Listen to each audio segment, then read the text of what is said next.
عید مبارک.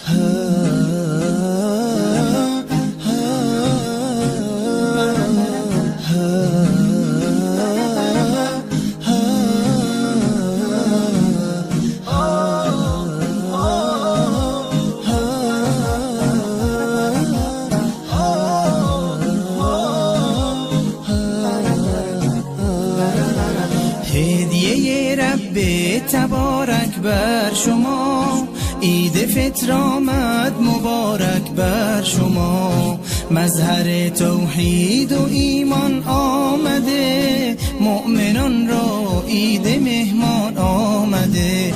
یک ندا آید برای مؤمنان، مژده بخشش ز سوی آسمان.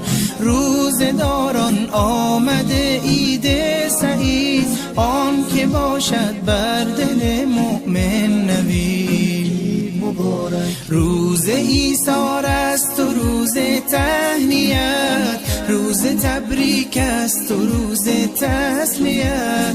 تسلیت بر روز خاران می شود، تهنیت بر روز داران می شود. عید فطر آغاز فصل بندگیست، تا بشه فضل خدا بر زندگیست. ای که هستی طالب احسان رب، باز آ در وادی رضوان رب، باز آ در وادی رضوان رب. عید مبارک.